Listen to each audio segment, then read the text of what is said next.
start with questions from homeworks or other such things. What do you guys got? Ava. It's not a homework question, but can you show us how to find the arc length circle? Sure. So this is similar to what you would have done in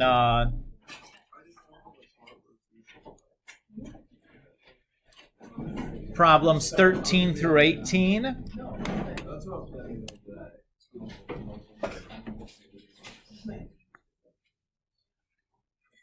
So the key here in, say, doing number 13 is looking at the unit which your angle is given. Is this going to be on the quiz? Certainly could be. Like, are you leaning towards more yes or towards no? I think you should know how to do this. Did you get a haircut? I did. I was going to ask that. That was my question. Thank you. Yeah. Ellie, the one you knew was coming. All right. Shh. So Ava had asked about an arc length problem. Yes. So number 13 is looking for you to solve for an arc length. The first thing I want to do is I need to check what unit my angle is measured in. If I look at the information for 13, I notice that this angle is measured in radians. So I'm going to use the radian version of my arc length formula. So now I'm going to fill in my values for theta and for r. And now it's calculator time.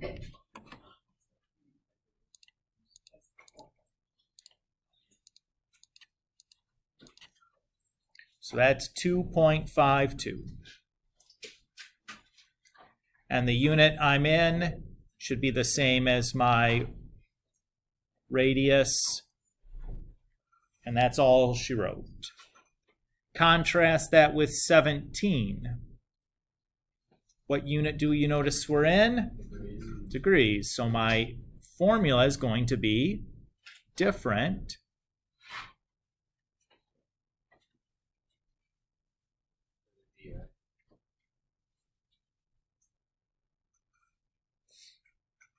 So that's my formula. Is that a next to all? Yep. Yeah, it's the subscript on theta, just theta in degrees. So plug in for theta. Plug in for r. Still have that pi. But then it's just calculator time.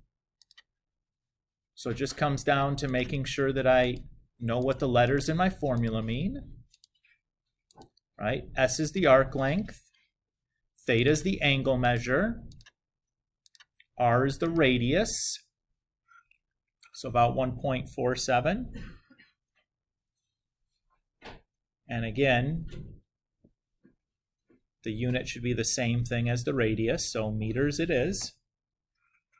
Does that feel okay, Ava? Yeah. Are you going to give us the So what if we did this instead?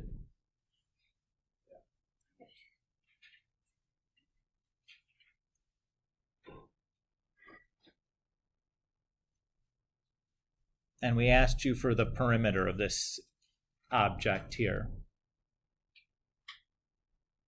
What's perimeter mean, just in your own words? Outside. Yeah, the distance around, right? So we have this piece. How far is that? 5.6. Or the radius, right? Good. And then we have this piece. That's the arc length. We'll call that S. And we have this piece, which is the radius again, right? Everybody's cool? So R, we know,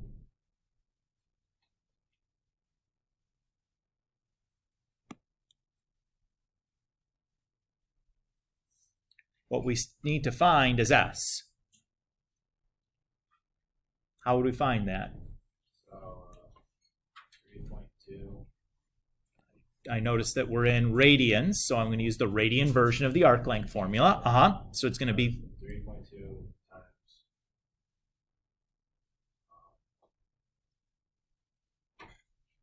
R, which is 5.6.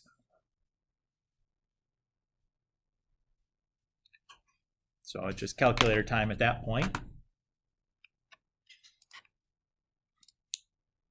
Ava, to answer your question, I would give you the arc length formulas, but I'm not going to tell you what the letters mean or when to use which one. Fair enough, though? Okay. So that's 292 or 2912, and then again, both should be in inches because it's the same unit as the radius. It's about all I could ask you arc length wise, right? That's about as complicated as it could get. Sydney. 27 or 28? Let's take a look. Sure.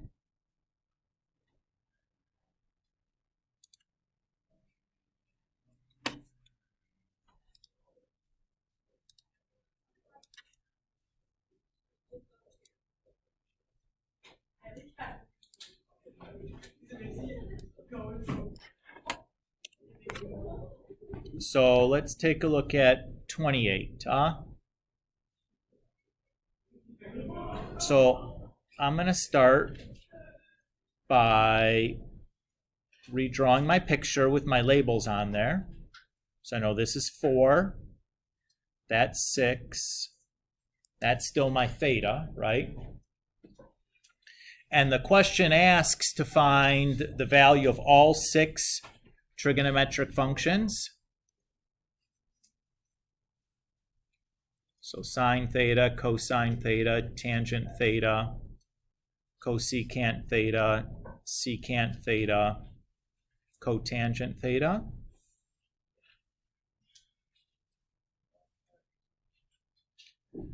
So using our picture here, I know sine is opposite over hypotenuse.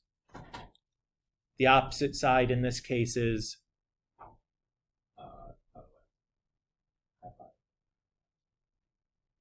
no, I'm talking about the opposite. What is the opposite side? What's the number? 4. 4. That's okay. And then how do I find the hypotenuse? So I wasn't given that. So you do a squared plus b squared, c squared. Excellent. We'll just use the Pythagorean theorem. So a squared plus b squared equals c squared. Remember, the hypotenuse is always the c when we do this. So 16 plus 36 is 52. So we square root both sides of that. Now let's check to see if we can reduce this radical.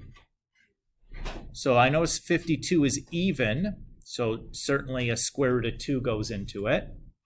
And 26. And 26 is again even. And now everything is prime, right? 2, 2, and 13. Well, square root 2 and square root 2 together are square root 4, or just plain old 2.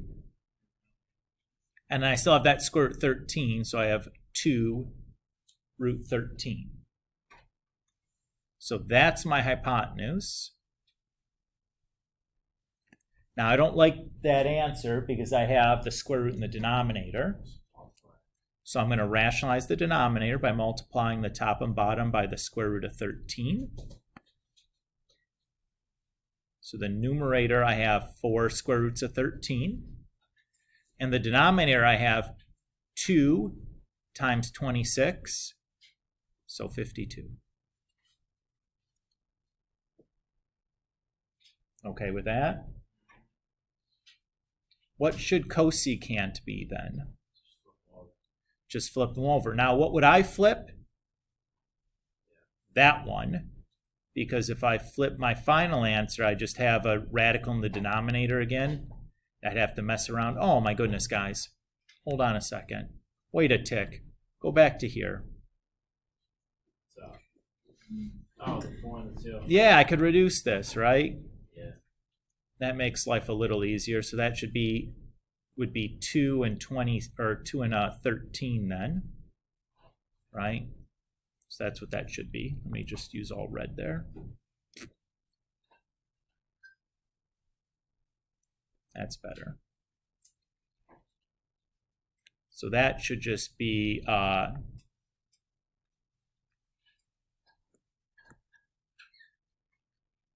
so square root 13 over 2. My apologies. Should have caught that earlier. Okay. Cosine is just using, that was sine, adjacent over hypotenuse. The adjacent in this triangle is 6, and the hypotenuse is 2 root 13. Again, I notice I can reduce. And now we just multiply the top and bottom by square root 13 over square root 13 to rationalize that denominator. So I have 3 root 13 over 13. And if I want secant, that would be, yeah, square root 13 over 3. Very good. So far, so good? Okay. Tangent is opposite over adjacent. So the opposite side was 4, and the adjacent is, I reduce that and I get 2/3. So cotangent is 3 over 2. Does that feel okay? So you had to remember SOHCAHTOA. Hopefully we know that by now. I stressed the importance of that. I would not give you the spelling of SOHCAHTOA. That would be something at this point I'd hope that we have memorized, as it's a previous course memorize, and we used it a bunch already. And the Pythagorean theorem, which again I would not give you, but that's a previous course memorize. We've used it a whole bunch. Hopefully you have that still in your brain rattling around somewhere. A squared plus b squared equals c squared. Sydney, is that okay? That's okay? Okay. Who else has stuff that they want to ask about? I'm happy to take more. Colin? 29 or 30? Sure. Yes. Yes.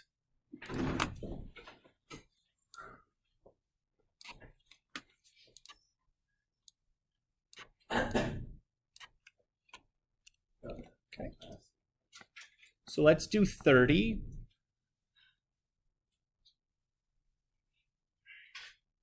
So I'm going to start by drawing myself a right triangle.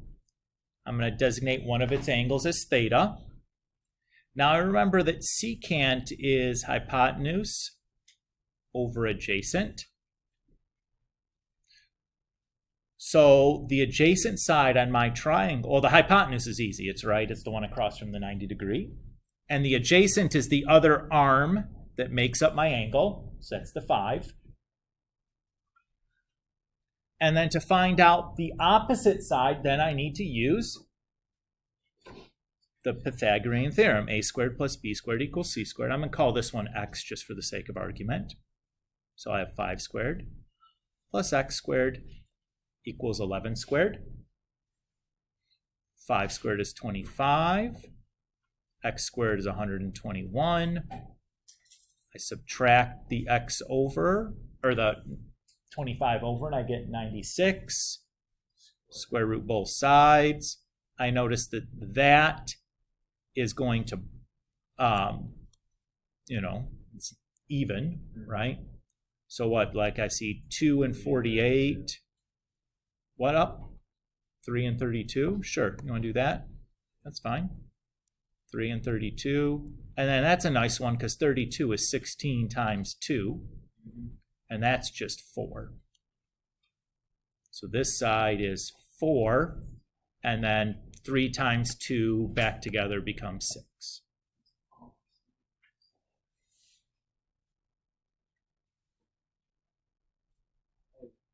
Colin, so far so good? Okay. From here now, we've done the hard part. We need sine, cosine, tangent, cosecant. We don't need secant because we already did it. And then cotangent, right? Is there a way to memorize those? The 6 of them? Yeah. Well, cotangent should be easy to remember, right? Isn't it just once you get one, it's just the opposite of The reciprocal. Yeah, but the names. Oh, he meant the names of them.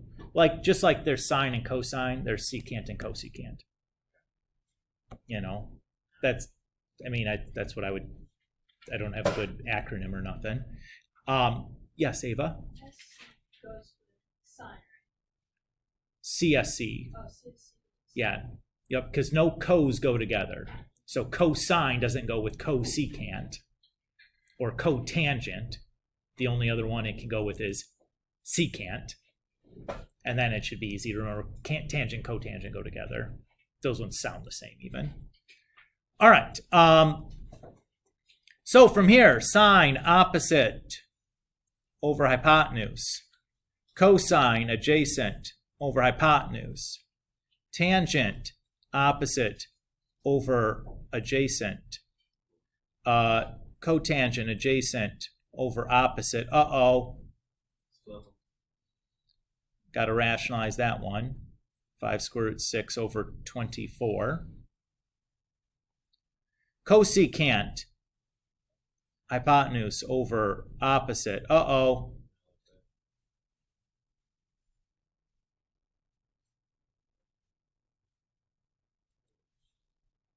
that's the gist of it. Does that feel okay, Colin? The hardest part was getting the triangle, right? Once you've got the triangle drawn, it's really the same as the previous problem, right? The tricky part was just getting the triangle out of it. Or realizing that that's what you can use the secant theta equals 11 over 5 to do, right? Is what the heck do I do with that? Well, you use it to build a triangle. And you just use, hypotenuse over adjacent. And just make the sides what they need to be and do.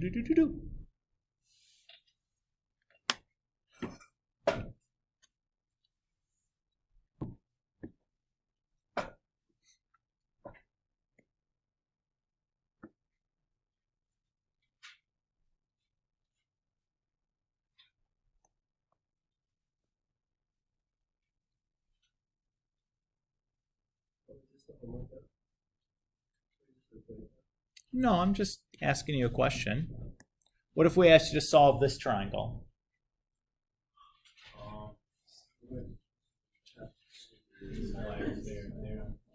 So yeah, we can find AC straight away. Good, we'll just call that X. So Pythagorean theorem on that, sure. So 25 and then 121 is 146. Square root both sides.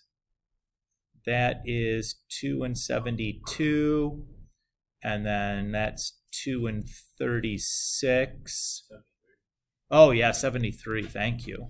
And I can't do nothing with that. So that's as good as we can do.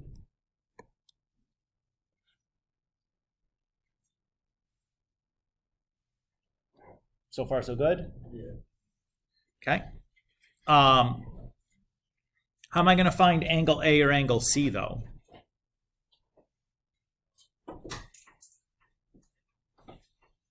Say we find angle A first. Yeah.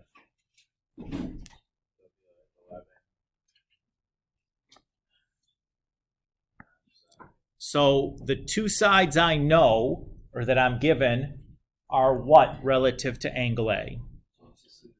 opposite and adjacent. So which trig function do I need? Tangent, yeah. So I say tan of A is equal to opposite over adjacent, right? And then how do I get rid of the tangent in front of the A?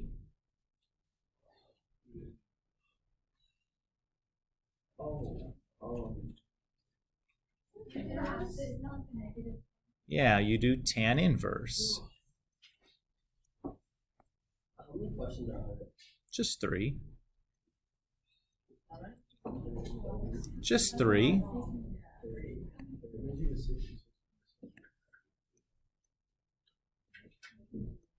And now it's calculator time. What do I have to be careful about when I fire this calculator up? The fronts. Even more so, the mode. What mode should my calculator be in? I'd want degrees, probably.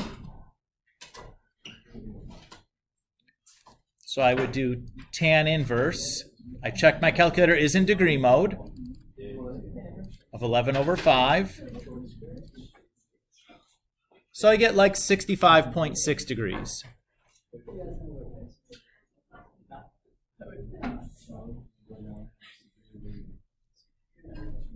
How do I find angle C then?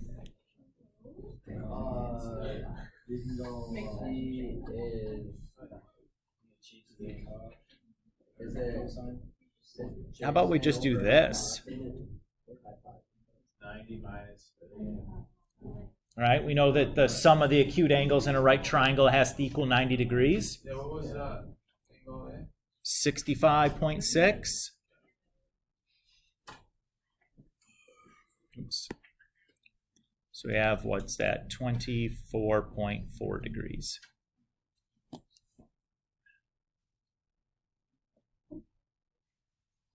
How do you guys feel? Ava?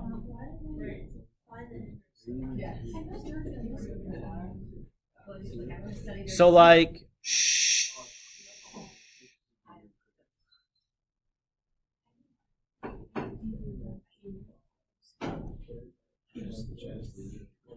So like sine, cosine, etc. Take an angle and give you back a ratio of side lengths. Sine inverse, cosine inverse, etc. Take a ratio of side lengths and return for you an angle. So if I want an angle back, I need to use one of the inverse. If I want a ratio of, if I have an angle and I want a ratio of side lengths, I use one of the regulars. Is that? Yeah, so an angle to ratio is you just use the normal sine cosine. Mhm. Ratio to angle is Exactly. okay. Yes. Colin. So how do we know when to use inverse? If you're looking for an angle, right? Like I'm solving for angle A, that's my unknown. I'll need to use an inverse. Yes. Yes. Yeah, we'll talk about it in a second, though. All right. Let's do this darn thing.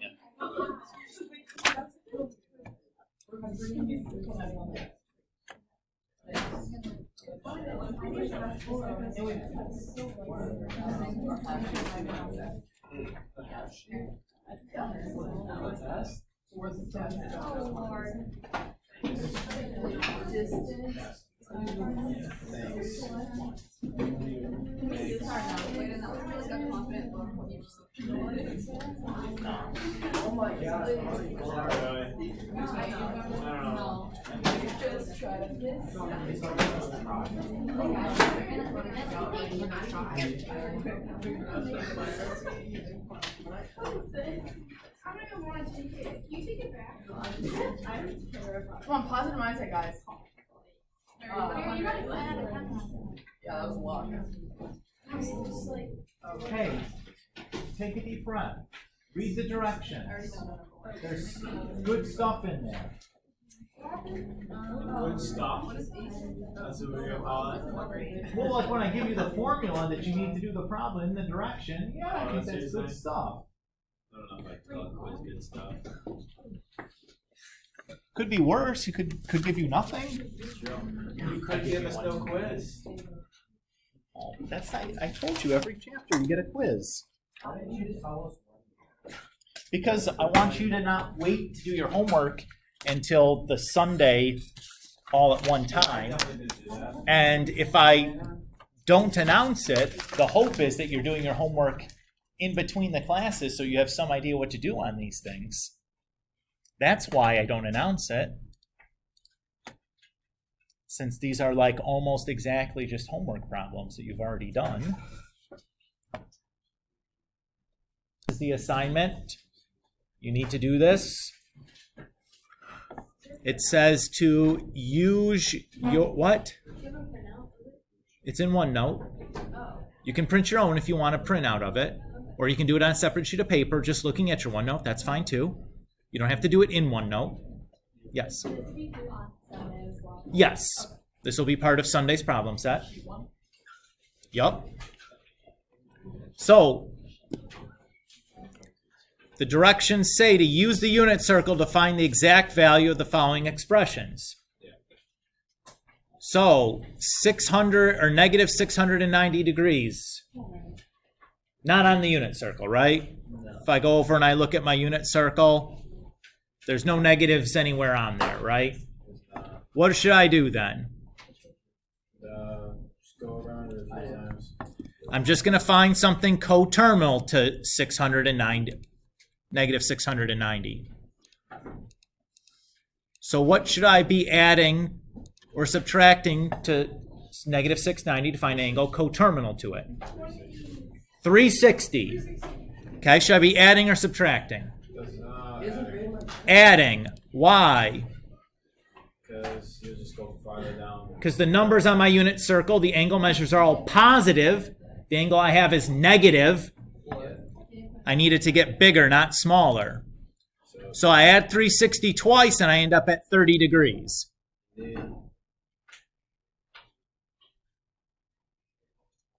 So I go to my unit circle.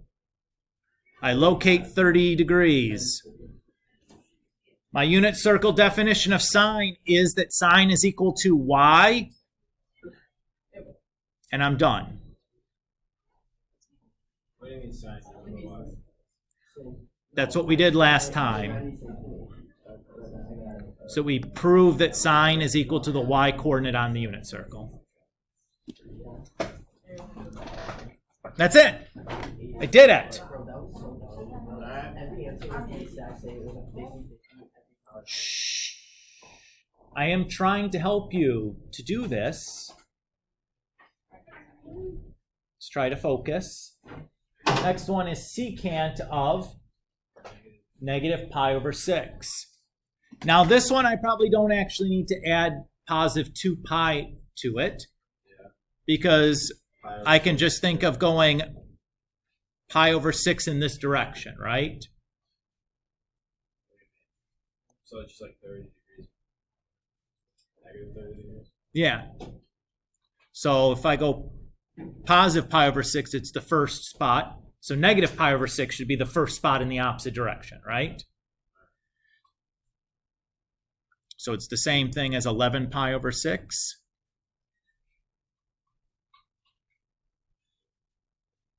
Secant is 1 over x. And the x in this case is square root 3 over 2. And that's just the reciprocal, so I just end up with 2 over square root 3.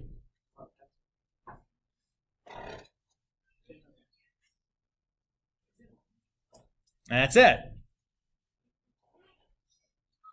Tan of 600, what should I start by doing?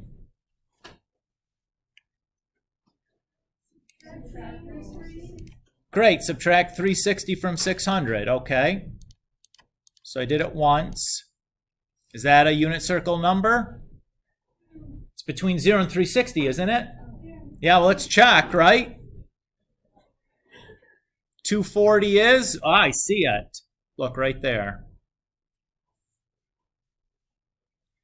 My unit circle definition for tangent is y over x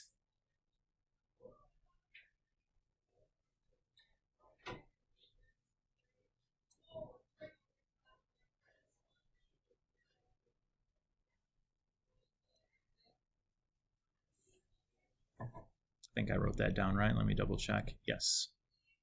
Okay, how do I reduce that?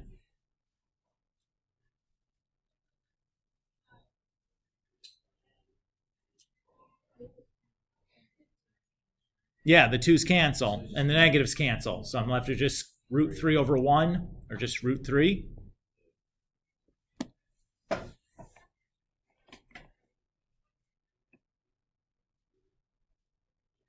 What do you think? How am I going to do this next one? 58 pi over 3. Yuckarooskies, right? Yeah. Well, I'm going to first start by finding something coterminal to it. So I'm just going to be subtracting 2 instead of 2 pi, because instead of typing 58 pi over 3, I'm just going to type 58 over 3. Why am I leaving the pi's out to do this on my calculator? Well, not because they cancel out, but because my calculator is not going to give me a fraction back if it has a pi in it. So I'm just going to drop the pi's and then put them back in when I've done all the subtractions I needed. The number I'm looking for has to be between 0 and 2. So I'm just going to keep subtracting 2 until I get a number between 0 and 2. And I'll do math fraction. So this is going to be the same as 4 pi over 3. So I go to my unit circle. I locate 4 pi over 3. Hey! It's the same spot as the one I just did. What a coinky dink. And cosecant is 1 over y.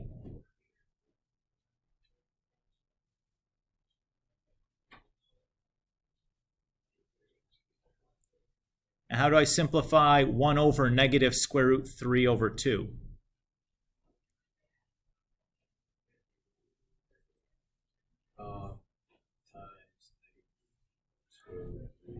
It just makes a reciprocal, right? 1 over something is a reciprocal. Yeah, we're not taking out the square root. And then we need to do this, yep.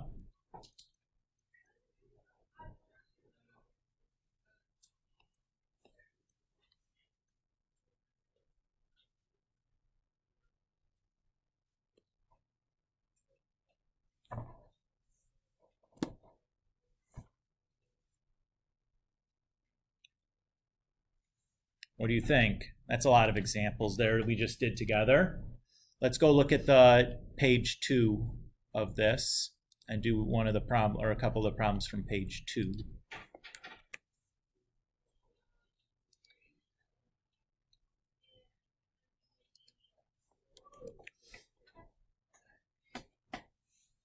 Oops, that's not what page 2 was.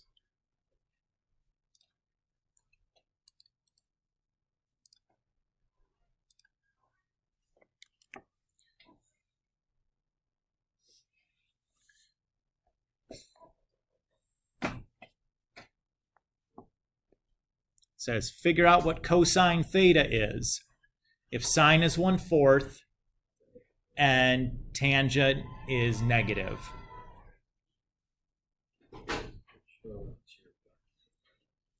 So what I think of is I want to remember where my points are negative and positive. So in the first quadrant, everything is positive.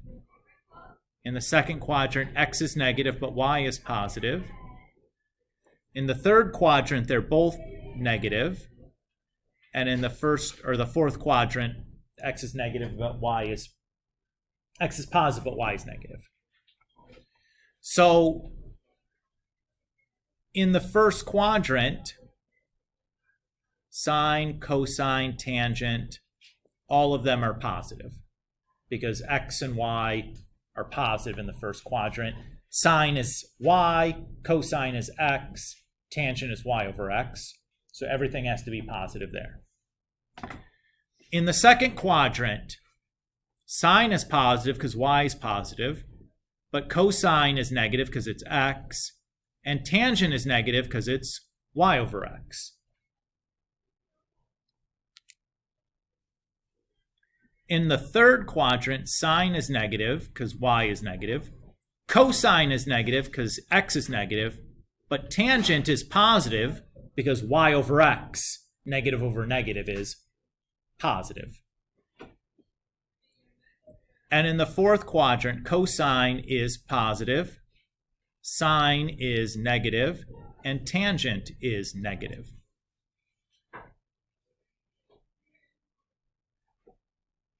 So if I look at my problem, I'm looking for a place where sine is positive, but tangent is negative. Which quadrant is that true in? The only place that happens is in quadrant 2. Everybody's okay with that? We have to be knowing all that. Yeah. The way I remember this is I remember all silly turtles crawl. A for all of them positive. S for sine positive. T for tan positive. C for cosine positive. Okay, so All silly turtles fall. Yep. Makes no sense, but it doesn't need to because now you won't forget it because it's like, what was that gibberish? Okay. So what does that allow me to do then? What that allows me to do is draw my right triangle in quadrant 2, opposite over hypotenuse, but I know that that side is negative because that's the x side. So if I do my Pythagorean theorem, I say 1 squared plus x squared is equal to 4 squared. X squared is the square root, or is equal to 15. So x is going to be minus the square root of 15.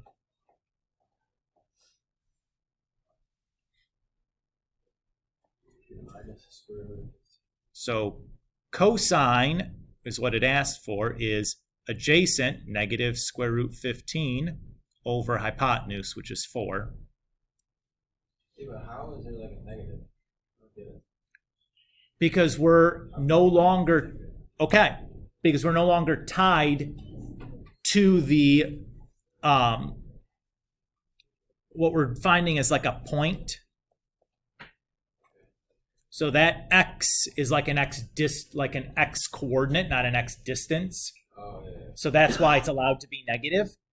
Because again, we're finding like the point on the terminal side where we've gone, it's 4 units from the origin and we're 1 unit up. We have to figure out what that x coordinate should be. That's why it's allowed to be negative. Does that feel okay? Yeah, that makes sense. And now I just draw the triangle because it's convenient, because I know SOHCAHTOA better than I know like x over r and y, that nonsense, which is fine. We can do that.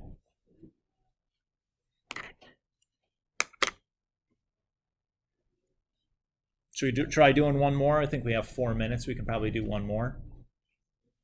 Sydney says we're done. Okay. We can be done. That's fine.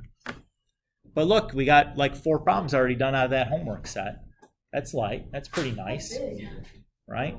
4 less you have to do. Okay. If you borrowed a calculator from me, make sure you return that.